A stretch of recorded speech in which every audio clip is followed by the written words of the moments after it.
Welcome to The Lion Within Us, a podcast serving Christian men who are hungry to be the leaders God intends you to be. I'm your host, Chris Granger. Let's jump in. All right, guys, meet episode time. Let's get into it, okay? So the scripture of the week this week is Proverbs 4, verse 23. Watch over your heart with all diligence, for from it flow the springs of life. So, guys, I took some time to unpack that verse in a spiritual kickoff episode, so you can just back up one in the podcast feed if you haven't listened to it yet. But also, fellas, the spiritual kickoff is so special because we do them Monday through Friday.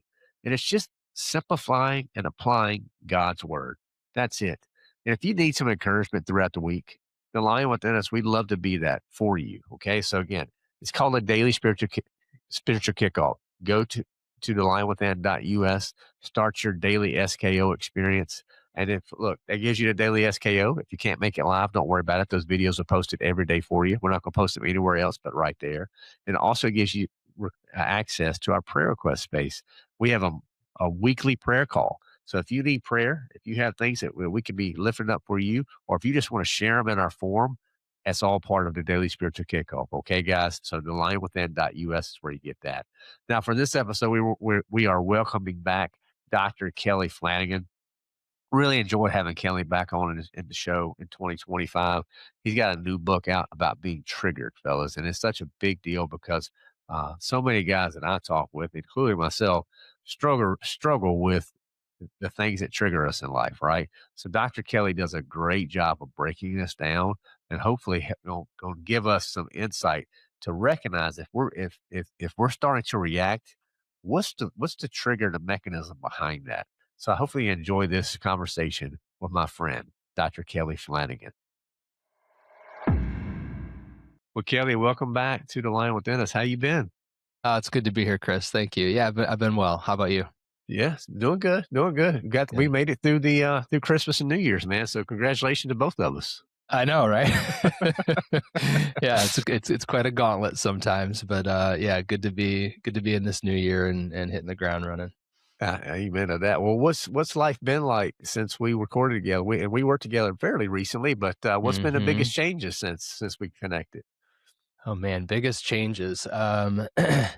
Well, I mean, personally, we have an oldest who's 22. He lives in Chicago and is chasing a career in comedy while paying his bills by day, working at Trader Joe's. So, but we have a middle guy who just turned 18 and he's been applying for colleges. So we are in that new phase where we're about to launch our second into college life for the first time. And that's, it's funny because like usually the oldest is the guinea pig. Well, when it comes to this, because our oldest didn't go to college, he's the guinea pig. Gotcha. And we're like, say, hey, it's not so great to be the oldest child, is it? We don't have any idea what we're doing.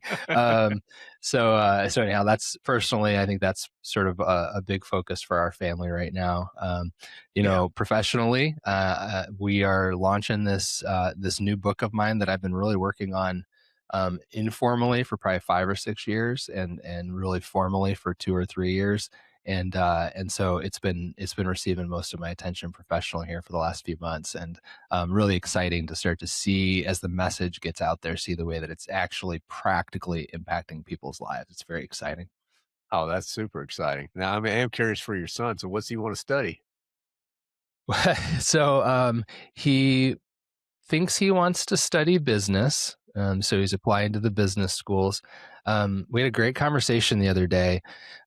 He was managing something in one of his half dozen fantasy sports leagues. Oh, yeah.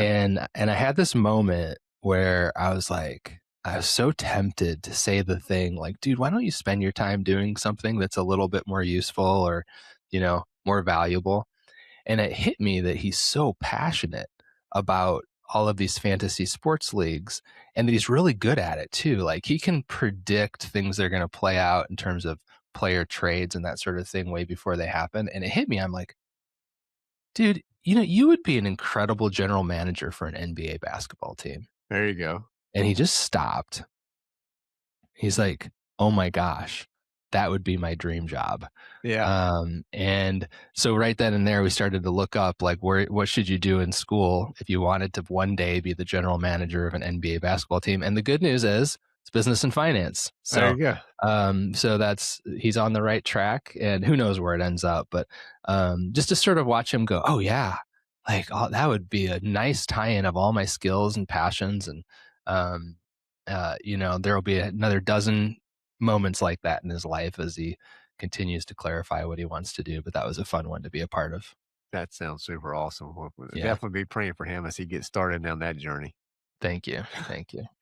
Well, I mean, this is an exciting time for you. You got this book coming out, The Road Less Triggered. So you said you've been working on this for a few years. So what kind of led up to this point?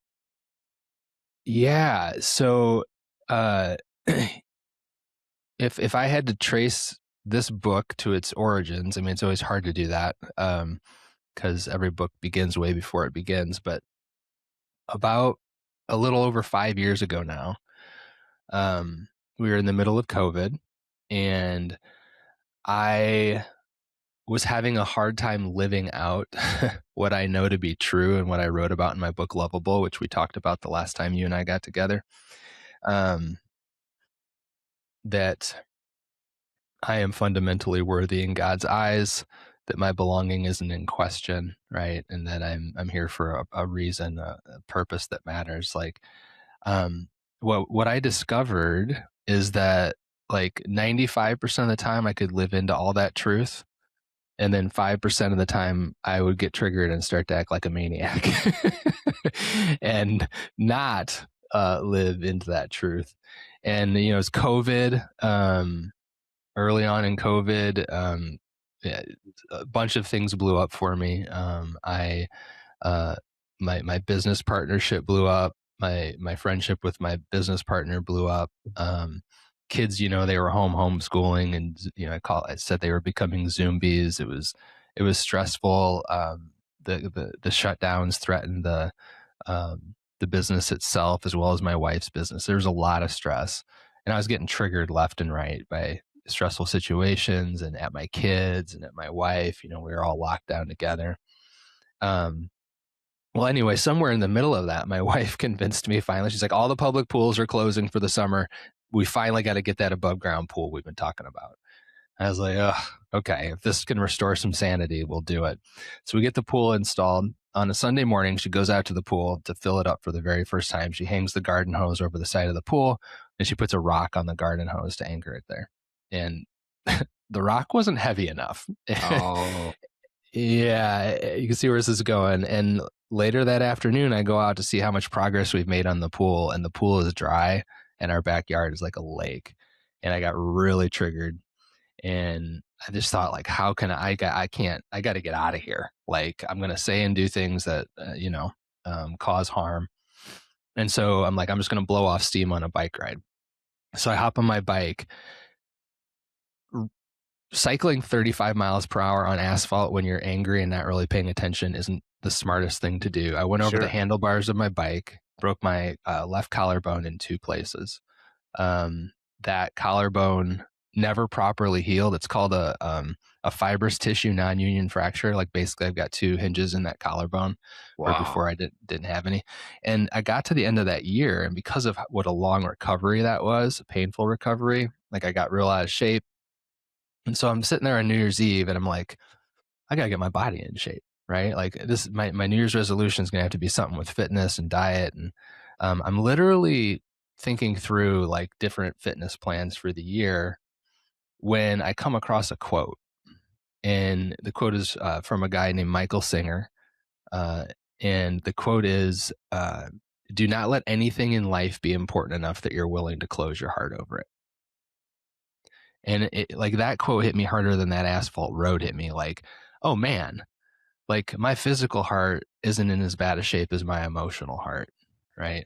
And as my spiritual heart, my heart is closing over and over and over again to my people. I'm getting triggered, my heart closes, and I start to say and do things like Paul said, right? We do things we don't want to do, and we don't do things we do want to do. That's right. Like, and so it was like, oh my gosh, that's my New Year's resolution. So right there, I wrote out my New Year's resolution going into 21. Just moment to moment, I will notice my heart closing and try to open it back up. Mm. moment to moment, I will notice my heart closing and try to open it back up. I was wise enough to put the word try in Yeah. even on day one. Right. And I quickly discovered it was exceptionally difficult to do, to in those triggering moments, to keep my heart open. So I started like scouring. I'm in a clinical psychologist, so I started scouring the psychological literature and faith literature, and I couldn't find anything that could explain how to actually do that. Even Singer's book didn't explain it. He exhorted us to it, but didn't explain how to do it. So I was like, if I'm going to come up with a curriculum, if I'm going to have a curriculum for open heartedness, I'm going to have to come up with it. And so that's what I spent the next several years doing. Was coming up with a process that can help anyone keep their heart open in those triggering moments. It's a 9-step process, and I lay it out in this book, The Road Less Triggered.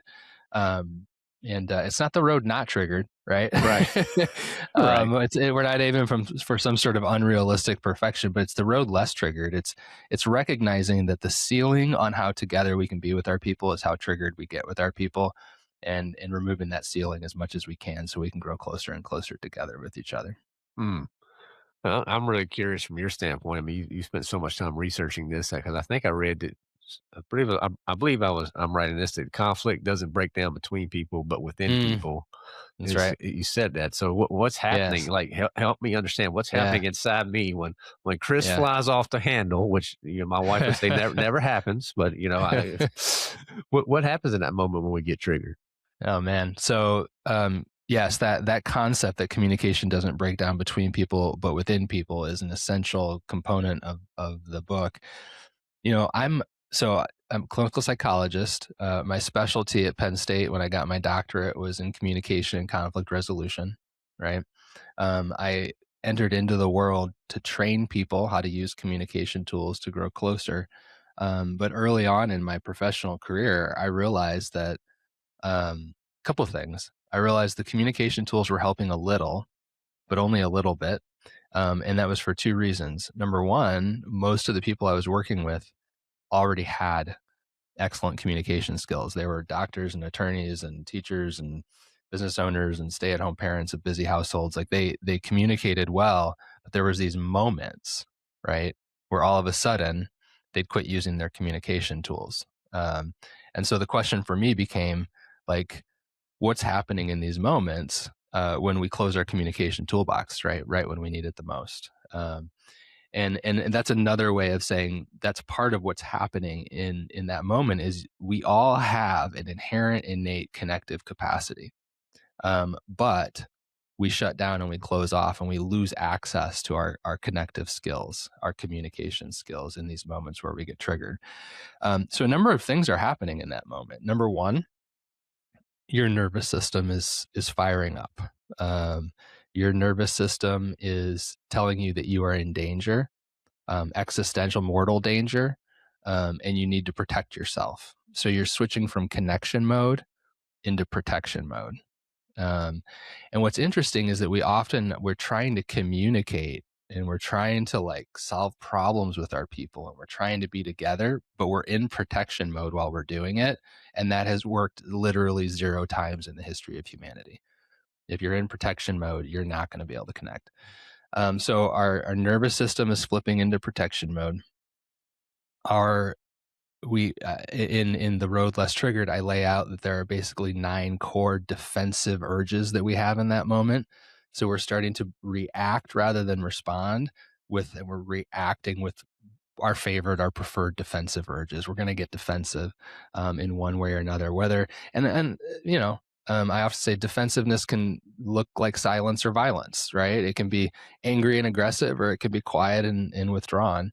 And then we make the ultimate mistake that most of us make is we try to connect with others in order to calm ourselves down rather than calming ourselves down in order to connect with others.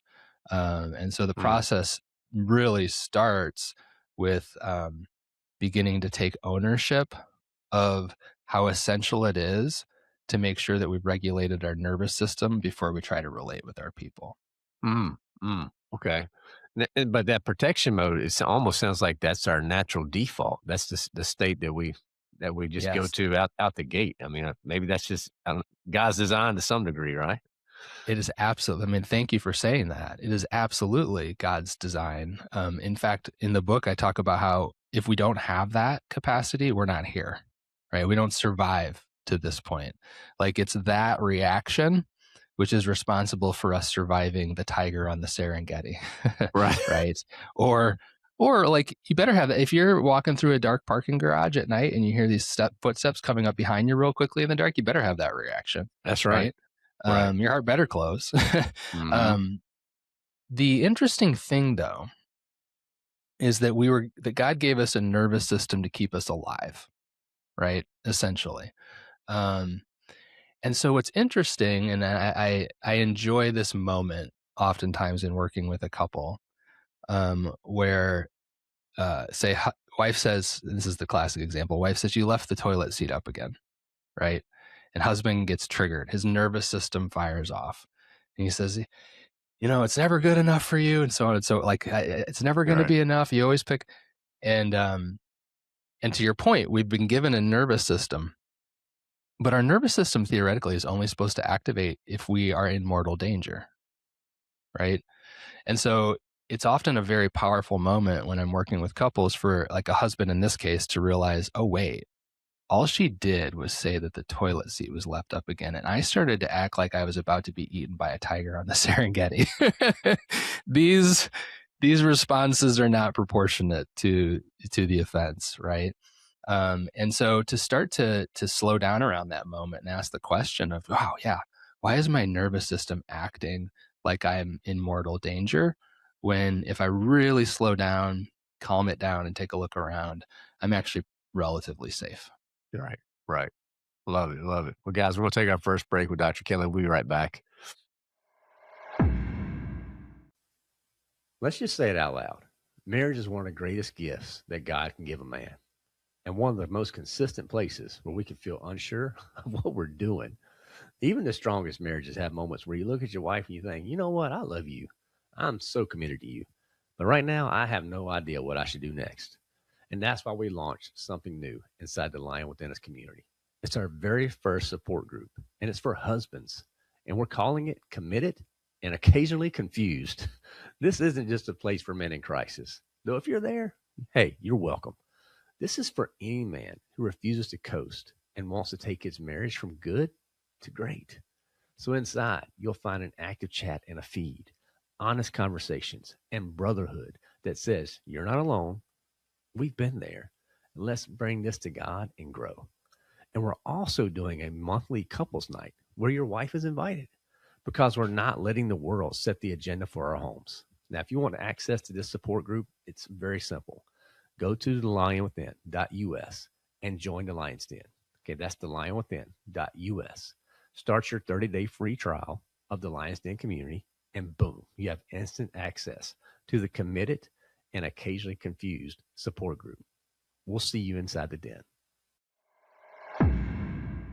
So I am super curious, Kelly, when you're talking about this, you brought up the example of the toilet seat with your wife. We got lots of guys out here listening to the line who are married, Right. and Right. and we to the point we started since you and I worked together, we did start a husband support group within the Lion, and that's where Very yeah, cool. yeah, it's really cool. Guys are coming together. We have a couples night once a month and things like that. Love it. But in your book, you talk about there's like a turning point where we can turn conflict into connection with a single choice we get to make. So I want you to talk about that because if you can, because that could be lots of guys with their marriages, the evil one's trying to steal, kill, and destroy it. So if there's any tips you can help us guys who are usually a Mm. little bit slow on the uptake, we call it committed and slightly confused. We call our so we Yes. call our husband support group. So any tips you can give us there, that would be great. Yeah, it's sort of a provocative subtitle, right? Turning conflict into connection with a single choice. The single choice ultimately is the choice to keep your heart open.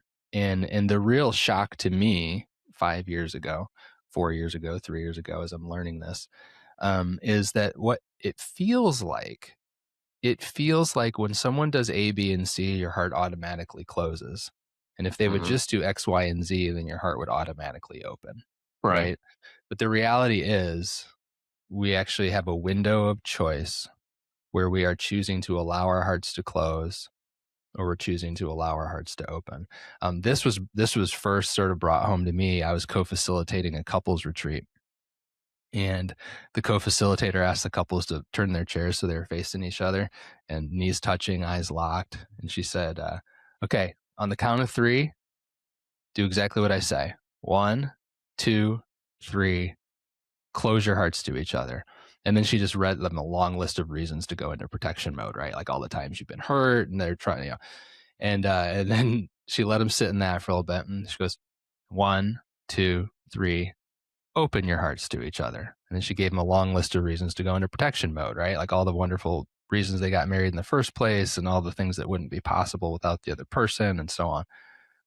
And she goes, one, two, three, close your hearts to each other. And she alternated like that for about 10 minutes, Uh-huh. brought them back together, had them talk about what it felt like in their bodies when they were in each of those two modes. And then she said, but what I really want you to take away from this is that you had a choice, right? Mm, You had a mm, choice. You were choosing. And in the heat of the moment, that moment of choice passes so unconsciously and quickly that we don't know that we've got it. And so a big part of this book is starting to restore your awareness of that window where you're making a choice, and then expand that window a little bit so that you can make a more conscious choice. To start to realize that when my heart closes, it never improves the situation. My heart needs to close if I'm in mortal danger. Otherwise, it never improves the relational situation I'm in. Now, one of the first pieces of pushback I always get from folks, and entrepreneurial men in particular, they're like, yes, like some things are just wrong. Are you telling me I should become a doormat? Are you telling me that I should just let people walk all over me? Are you telling me, like there has to be consequences for things? There has to be. And my response to that is I've watched it play out thousands of times now. And this is what I can tell you definitively. An open heart doesn't make you weaker, it makes you wiser. An open heart doesn't make you weaker, it makes you wiser. uh-huh. You will always respond more wisely when your heart is open than when your heart is closed. And sometimes wisdom means you don't say anything. And Mhm. sometimes wisdom means you speak up in a more assertive way than you've ever spoken up before, That's right? right. But you'll That's do it right. wisely, you'll do it lovingly, you'll do it tenderly, you'll do it in a way that respects and honors the dignity of both people involved, right? Mhm. Right. And so that's the choice we're aiming for, to restore your sense of choice, to keep your heart open so you can show up to these key relational moments with wisdom. I felt like that's what happened with my son the other day. Mhm. And I'm going to get a little emotional thinking about how if I'm watching him on his phone, right? And I'm thinking like, oh my gosh, you've got so much to do in your life to make this transition in an effective way. You should be thinking about your honors essay for the University of Iowa, or you should be like Mhm. cleaning your room, and my heart is starting to close and I can feel it in my chest. Right. And and so what I want to do whenever your heart starts to close, you want to seize control in one way or another. That's protection mode, to get into control. So what Mhm. I want to do is to try to control him by telling him what he should be doing and shouldn't be doing in that moment.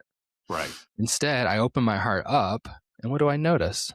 He really loves this the statistics and the data and the predictive capacities that go into the fantasy stuff. Well, hey, what if that's what you do? Um, and so it wasn't opening my heart wasn't staying quiet in that moment. It was actually showing up in a much more powerful and influential way than if I had kept my heart closed. I mean, think about the two paths that he and I go on from there, Right. right? Right. Yeah. Um, we start to butt heads in a battle. He starts to feel ashamed, like he's not enough, like he's not doing enough.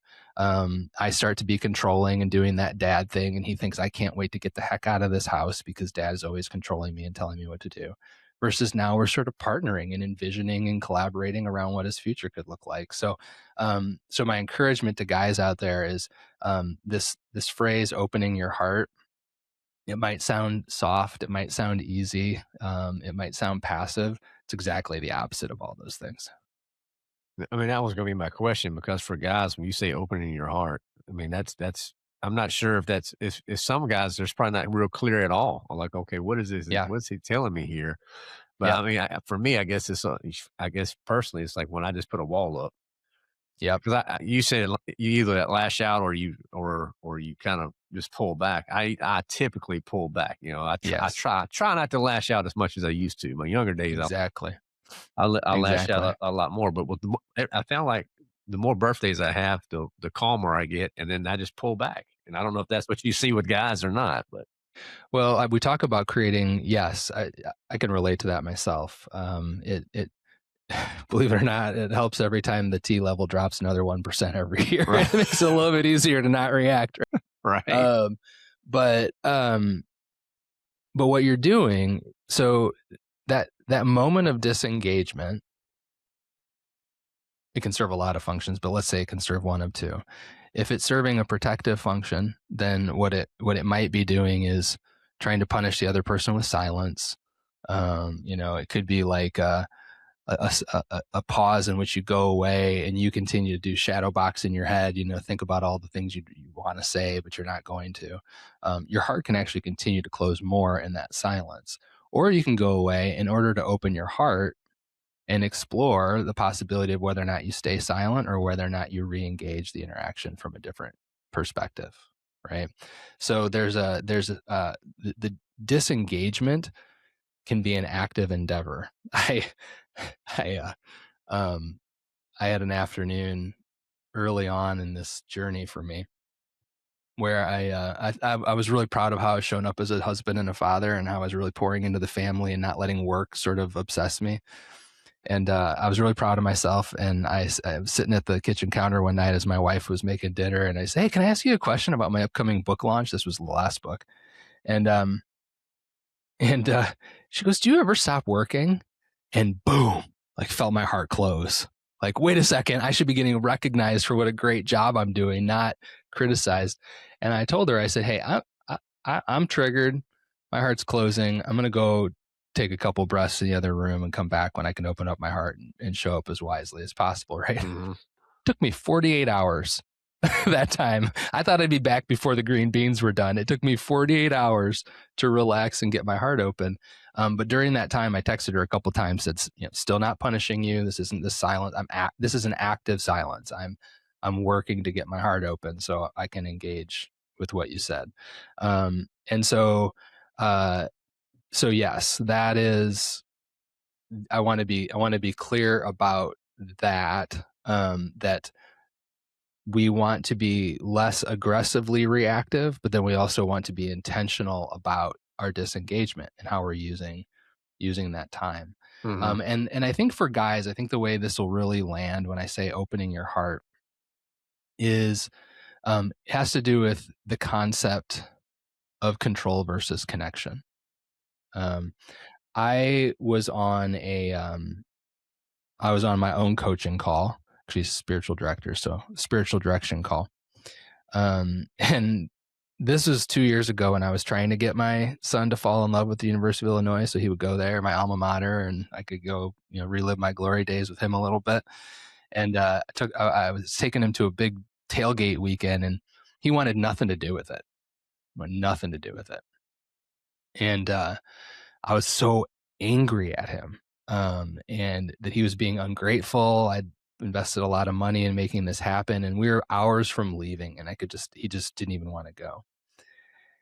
And my spiritual director said, "Kelly, you can either connect or you can have an agenda, but you can't do both."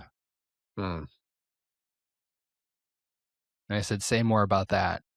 He said, "Well, your agenda is to get him to fall in love with the University of Illinois. If that's your agenda for the weekend, that's not real connection. That's Right, control. That's right. control." Um, and so when we talk about opening our heart, we're talking about giving up control over what happens in order to be fully present to what is. hmm And it turns out when we're fully present to what is, instead of trying to control some sort of future outcome, we actually show up really much more wisely, and our power to influence the situation actually increases. But that's not why we're doing it, right? We're not, we're not like, okay, I'm going to open my heart so that it'll go better. No, that's just a closed heart and clever disguise. I'm going to open my heart, be present to this, engage with this wisely, and then we'll see how it turns out. But the chances are you'll have influenced it more powerfully than if you'd closed your heart. But it sounds like too, there's a high level of intentionality that has to be done here. So that takes a level of wisdom and discernment. And for the Christian man, I mean, that's who we're trying to impact here. Does this look more like, all right, I got to purposely go spend some time in prayer, submitting this to the Holy Spirit, asking for, all right, Lord, help, because obviously I can't figure this out on my own. I mean, what does that practically look like? Is or is that it? Just spend more time with prayer? Such a great question. I love my conversations with you, Chris. Well, fortunately, like so many things, the first thing that comes to mind is that Jesus has given us a very clear image of what it looks like. It's the Garden of Gethsemane, right? Yeah, right, Like right. Jesus is literally closing his heart to what comes next. I don't want to do this. Anything else, please? Can we come up with any other plan for this? And his night his evening of prayer in the garden is about opening his heart to what the Father has in store for him. Yeah, Your will be done. that's right. Um, and and while it is a more difficult path sometimes, we also get to see in that outcome how it's a more powerful path as well. So yeah, no, I do think to take that time and space away to be in conversation with God and to recognize that opening your heart is about learning how to participate in God's plan for your life. When you Mm, close your heart, you're focused on what's my plan, right, what's what are the outcomes I want to control. And right. when you open your heart, you're sort of falling into step with God's plan. Love how you put that. Well, guys, we're going to take our next break. We'll be right back. If you're tired of going at it alone, we understand. Every man needs wise counsel, but finding it can be quite the challenge. That's why we build our leadership masterminds. This isn't just more content, guys.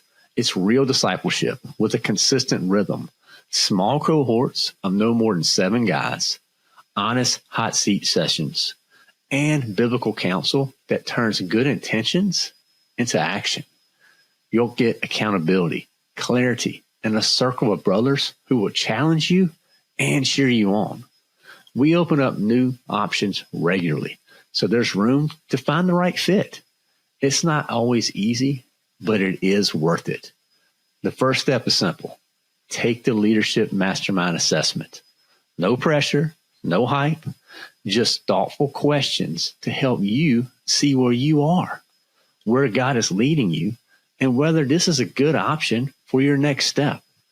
Hey, if it's a fit, we're going to follow up with details. And if it's not, we'll point you to resources to help you keep growing. Either way, you move forward.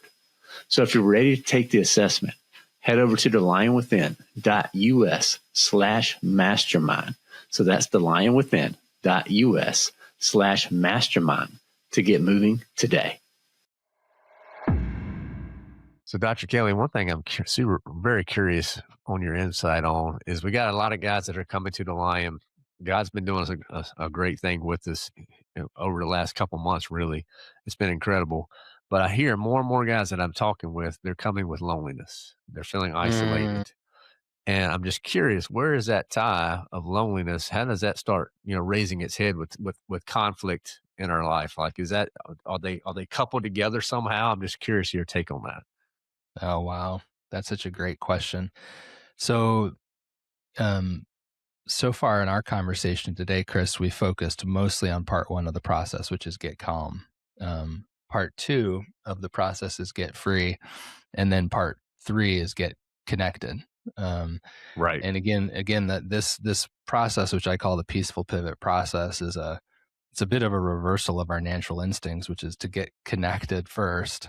Um, and here it's like, no, your capacity to get connected is the fruit of first getting calm and then getting free of some of the emotional patterns in you that are underpinning your triggered reaction, right? And I think for most people, men included, when you create the space to really get familiar with what's going on inside of you when you're getting triggered, if you trace that all the way to the center of it, right, all the way to the core of it, I think a lot of us find loneliness at the end of that path.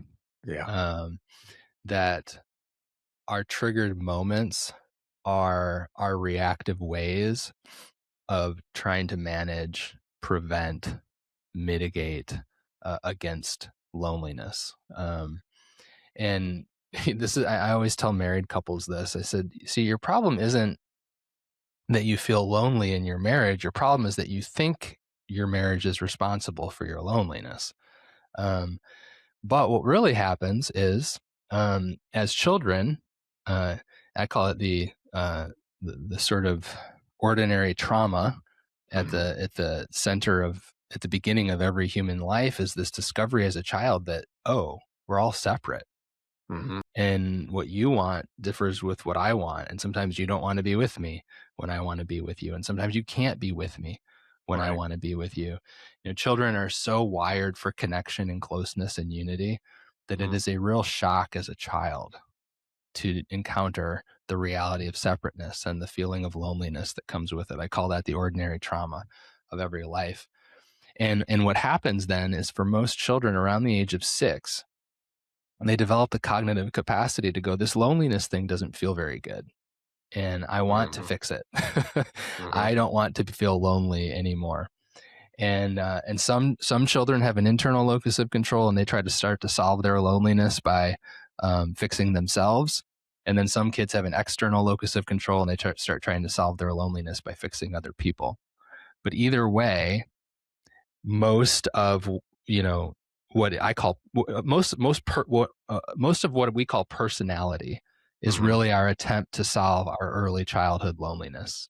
Mm. Mhm. And so then we feel like we've mostly solved it through some accomplishments and friendships and achievements. And then we meet this person who we're going to get married to. And now this is the crowning achievement of our loneliness project, right? Someone who's saying, I want to be with you for the rest of my life. Can Right. anything be more validating? I'm never going to be lonely again. And sometimes it works for a couple of years. We call those the newlywed years, and then loneliness starts to creep back up in us. Um, and now trying to solve that loneliness is about trying to fix the person that you're with because they're no longer taking it away. And so I do believe a reckoning with our loneliness and the loneliness throughout our story is an important part of understanding why we're getting triggered in those moments. Right. Okay. Well, and for guys also to that point, that understanding, Um, I know I've found and I've had conversations with my wife where I feel like the same song plays over and over and over. It's the same fight. It's the same argument. It's the Mhm. same thing that keeps happening. So I don't know if that's just a pattern or something like that, but I'm sure you understand that a lot better than I do. So I mean, if you're starting to help someone, it just feel like they just keep beating that same drum. What's the Yes. first question that you're going to help them get to the root versus the what they perceive as just behavior? It's such a good question. Yeah, you're right. Like, most couples have one, maybe two conflicts they just keep having over Right. and over again, maybe in different See, contexts or with. the great theologian Garth Brooks says, "You bury the hatchet, but you leave the handle sticking out." That's the one, That great theologian. That's right. um, yeah, that is it's well said. I actually have when people order the book, and then they get to the end of the book, there's a QR code they can scan to go to a resources page where they can download worksheets and exercises related to the book. And one of those worksheets is called the closed-hearted conflict cycle template. And the idea is basically, I want you to map out the one conflict that plays itself out over and over again. Um, when this happens, what do you do? And then when you do that, what do they do? And then when they do that, what do you do? And you know, and uh, so when I'm working with couples, one of the first questions is, give me an example of, like, that just sort of is representative of your triggered moments. What's the thing that happens and who reacts first? And we just start from there.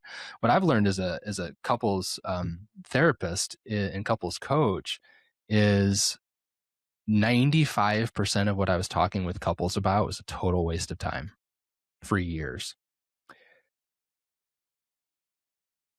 90, I'll say, I'm also almost say 100% of personal and relational growth happens around our triggered moments. Um, that's where it's all going to change. And the wild thing is that I'll often use this metaphor as, like, your triggered moments in your relationship are like an X on a treasure map. And if we just find that X and we start to dig into that X, there's treasure buried beneath that. It's your personal and relational growth. But unfortunately, we treat our triggered moments like it's like coming to an X on a treasure map and like brushing it out of the sand or picking up the rocks and throw it. We don't want this. We don't want to look at this. We want to go around it. We never want to discover this again. And so when people are working on this, when they start to really see that, oh, that X is where all the growth is going to happen. Let's start digging into that. So yes, I want to help a couple identify that one triggered moment, the one conflict cycle that ensues from that, and we're going to spend 95% of our time working just on that, and that's where all the growth is going to happen. Right, right. Love that. Well, thank you for unpacking that. And guys, there is hope after all, right? So, Well, and personally for me, that is I pour 110% of my effort and energy into making my wife happy and caring for my family. And then she says something that makes me feel like it's still not enough, and we are off to the races, man. right. And if I don't take responsibility for that moment where I take off to the races, like the same old thing's going to happen. That's right. Now, I know there's guys listening and they're thinking this right here. So I want you to just course correct this. Okay. And it's the guy Okay. who's thinking, all right, Dr. Kelly, I'm not triggered. I'm just right. What do you tell? Oh yeah. What do you tell that guy? Um. Oh boy, that's such a good. A couple things. Number one, you can be right with a closed heart, and you can be right with an open heart. And so a lot of times I won't even get into debating if you're right or wrong, right? In fact, one of the things that I've learned is that most of us are only making decisions based upon a single dimension. So if you think of like an arrow running, in two directions on a horizontal axis, and on the right side of the arrow is the word right, and on the left side of the arrow is the word wrong. Most of us are just thinking on this single plane. Am I right or am I wrong? Are they right or are they wrong? Every time I'll throw a vertical arrow over that, creating a sort of a quadrant, an intersection. And on that vertical arrow at the top, it'll say open-hearted. The bottom, it'll say closed-hearted, right? So the question isn't, am I right or am I wrong? It's, am I right with an open heart or am I wrong with an open heart, right? Now we've got a new space we're entering into in terms of relational and personal depth. And so my answer to that would be, cool, let's just assume you're right. What's it look like to be right with an open heart? What's it look like to be right with a closed heart? Having said that, in chapter 2 of the book, where we get into like what our closed-hearted defenses are, one of the 9 defenses, I call it mentoring mode. It's basically, I'm right, you're wrong, and I got to fix you. And it's a relatively subtle form of a closed heart, and we have to be very careful that that's not what we're doing. But sometimes sometimes we're objectively right. You want to hear a terrible thing I do in my marriage? Let's go. Terrible thing. When I'm convinced I'm right and that my wife is wrong, and she's sitting there in front of me and I'm triggered, I'll look up at heaven and I'll go bookmark, because it's this terrible thing where I'm like, when we get to heaven, we're going to be able to look at all the bookmarks and you'll see that I was right. Like we'll be able to see from a heavenly perspective. And of course, what does it do to my wife? It drives her absolutely insane. Right. Right. And that's being, and let's say half the time, at least, I'm right. Right. That's being right with a closed heart. That is, I want to win more than I even want to be connected with you. And so, yeah, I think that's the shortest response to that gentleman, who is also me. That's right. Well, I'm sure you wrote the book with everybody, in mind, men and women, but it just really sounds, the more and more guys I talk to, I sound like this is going to be really resonating with guys. I'm excited for it. That first book, Lovable, when I wrote Lovable, I'd had a bunch of, blog posts go viral in social media. I'd been on the Today Show. And just in terms of the audience that I had attracted in social media, my audience was primarily women about ages 25 to 55. And Lovable was sort of, it was interesting because it was theoretically written for that audience. But what happened was I still wrote in my own voice. I wrote in the voice of a father, right? And what I discovered after Lovable was that even though it was a book called Lovable and it was packaged with a big red heart on the front, I discovered that big-hearted um, men of faith and entrepreneurial men really resonated with the fatherly voice that I'd written in. And so those are the communities that have really started to embrace what I do. And so this book was certainly written with those men in mind. Um, but specifically, and this is where I think the magic of the book is, so many books that are written for men are completely inaccessible to their wives and to their partners and to their daughters and to, and to their female friends. I wanted to write a book that men would hand to their wives and say, let's read this together, and the wives would resonate it with it just as much as they do, so that they can actually like start to engage in it together. Because I gotta tell you, man, like, it's powerful. You have a power to influence the people around you simply by opening your heart, but when your partner starts to engage in that project with you too, and realizes that they want, the synergy of that is so exciting. So yeah, that's sort of the context of who this book is for. It's for both, but I definitely, every big-hearted man of faith out there, I wrote them with them in mind. All right. Well, we're super excited for it. And I know we had our lightning round last time, but I mixed it up this time. I still want to have a Okay, fun lightning round at the end, but if you're willing to play, we'll jump sure, in. let's do it. I'll play. We'll start easy. So let's see. Are you a early morning or a night owl? Mm. Night owl until our third kid, and then I was forced to turn into an early morning guy. So I'm a 5:30 a.m. out There of you go. bed guy. All right. Text or phone calls? Text. Yeah, Okay. for sure. Yeah. Are you planning it or are you winging it? It meaning Anything. Do you want to plan stuff or just wing it? I'm planning. I'm planning. I'm a control freak, man. I'm planning it. So if you had a free, uninterrupted day tomorrow, what would you do? Mm. I wake up. I would drink my coffee more slowly than usual, sit on the couch with my dog next to me. He's 13 and he's not going to be with us for much longer, and pet him and enjoy that. And then I would have to do something productive even on a day off. Like Okay. I gotta produce a little. I've learned that on vacations. Give me an hour of just producing something, and then I Yeah. can just enjoy the rest of the day. That's a good Um, tip. yeah, Okay. I thought I was crazy, but that I have found that to be true. oh, dude, I wake up early. I go get an hour's worth of something done that just Uh-huh. feels, productive, and then I can be with the family the rest of the day. And then I used to fight that. Isn't that crazy? And now I'm like, yeah, no, that's just who I am. And then I might call up my brother and see if he wants to go. It's wintry still here up in north central Illinois. See if he wants to go hit the golf simulator for a couple hours. There you go. And then yeah, enjoy dinner with my family. That's awesome. That's awesome. Well, what about, have you had any habits that keep you steady? We always love just to see, like, learn from experts like you. Anything that's keeping you steady. Hmm. Uh, I wake up. The first thing I do every morning is I have 3 emails sitting in my email inbox. They're from Richard Rohr, Frederick Buechner, and Henry Nouwen. So I got Okay. the Catholics and the Protestants all covered. Yeah. I consider them my 3 sort of spiritual mentors. I start every morning getting my head straight, my heart straight with them, and in prayer and meditation.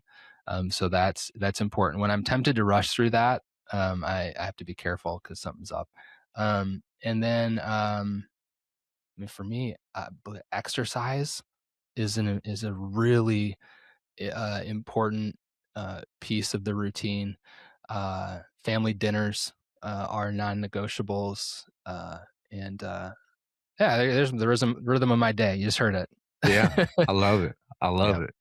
If you're thinking about the next season in front of you, Dr. Kelly, what's one word that you hope to define it? Hmm. The word I've chosen for 2026 is surrender. Surrender. Okay. Surrender. Yeah. I told you I'm a control freak. Yeah. I also say I'm a control sneak. I got lots of sneaky ways of trying to feel in control. Um, what I want to do is control my inputs and surrender to my outcomes, There you go. There you go. and And with a book launch coming up, this is my 4th book I'm launching. That we're in the middle of this book launch now. The first 3 I got completely out of balance, trying to control outcomes. And this time I want to make sure that I do everything I can, obviously, to make sure, because I honestly believe this book is going to have a huge impact on a lot of people. I believe by the end of the introduction, that will be the case. People will be looking at life through a new lens. But I have to surrender ultimately to how successful that endeavor is, or I will get out of balance. And my son graduates from high school this spring. I don't want to miss that because I'm out of whack, So Amen. surrender. Amen. Love it. Love it. So where can folks go? The title, where do you want to send them to get copies and all that fun stuff? Yeah, yeah. You can go to roadlesstriggered.com. If that's too long, you can also just go to lesstriggered.com. They'll both take you to the same place. Okay. And yeah, you can go ahead there today, and for the first week of the book came out yesterday, and for the rest of the week, if you go there by Friday at the end of business, um, by buying 1 copy, you're going to get access to $348 worth of bonuses, which include a really cool masterclass I recorded with one of my good friends about the book and the process, as well as a 6-month membership to my online tribe, which is a way to, if you really like the book and you want to actually like practice the principles of the book in community, gives you direct access to me on a monthly Zoom call and other good things. An incredible community we have called the Less Triggered Tribe. So I would recommend go get your copy today, and get those bonuses, and we'll see you in the Less Triggered Tribe. That's awesome. Well, Dr. Kelly, it's been great. I always love connecting with you. Anything else you'd like to share today? Uh, no, I would just exhort your listeners to consider the possibility of adopting my old resolution. Moment to moment, I'll notice my heart closing and try to open it back up, and just see if that can become your prayer, the way it's become essentially the prayer for my whole life. And watch the work that God does in you through that. Man, amen. Well, it's been an honor again. Thank you for coming back on. It's always fun to work with you. Great to be with you, Chris. Thanks for having me. All right, guys, I told you that was going to be a fun one. So thankful for Dr. Kelly for coming back on the show. The question of the week this week is what's been flowing out when you're under pressure? So when you're under pressure, something's going to come out. Maybe it's joy, maybe it's peace, maybe it's patience. If that is, God bless your ministry. But sometimes it's anger, sometimes it's frustration, right? Understanding the source is what Dr. Kelly was talking about right here today. And again, if you need somewhere to go unpack this, if you need somewhere to go just to be heard, so you're not feel like you're doing life alone, the lion within us, fellas, is what it's all about. If you're enjoying the podcast, if you're reading the Bible plans on the Bible app, and you're doing all this consumption, that's fine. But at some point, we'd like to come alongside and walk with you. So the lionwithin.us is how you get started with us today. Go check it out. Just start your 30-day free trial of the community. Just go start that right now. Maybe you're looking for a small board of advisors. That's our mastermind. If you just don't have that trusted group of brothers that you can really bring things to that you're struggling with in life, put in an application for our leadership mastermind. We'll see if it aligns to where you're at and where you're trying to go. Okay, so all these things, fellas, thelionwithin.us. Give us a rating and review if you don't mind. That would be awesome. And just support the show. Like if you just want to just come alongside as a monthly supporter, that would be awesome. Thelionwithin.us/donate. You can connect with us there. All right. All right, guys, have a great day. Look forward to our Friday episode. We're going to have our member spotlight like we have each and every week. So I know you guys are going to be excited about this one. Thank you, thank you so much for listening, for hanging out with us again. You can always reach us, thelionwithin.us. All right, have a great day. Get after it. Keep unleashing the lion within. Let's just say it out loud. Marriage is one of the greatest gifts that God can give a man, and one of the most consistent places where we can feel unsure of what we're doing. Even the strongest marriages have moments where you look at your wife and you think, you know what? I love you. I'm so committed to you. But right now, I have no idea what I should do next. And that's why we launched something new inside the Lion Within Us community. It's our very first support group, and it's for husbands. And we're calling it Committed and Occasionally Confused. This isn't just a place for men in crisis, though if you're there, Hey, you're welcome. This is for any man who refuses to coast and wants to take his marriage from good to great. So inside, you'll find an active chat and a feed, honest conversations, and brotherhood that says, you're not alone. We've been there. Let's bring this to God and grow. And we're also doing a monthly couples night where your wife is invited because we're not letting the world set the agenda for our homes. Now, if you want access to this support group, it's very simple. Go to thelionwithin.us and join the Lion's Den. Okay, that's thelionwithin.us. Start your 30-day free trial of the Lion's Den community, and boom, you have instant access to the committed and occasionally confused support group. We'll see you inside the den.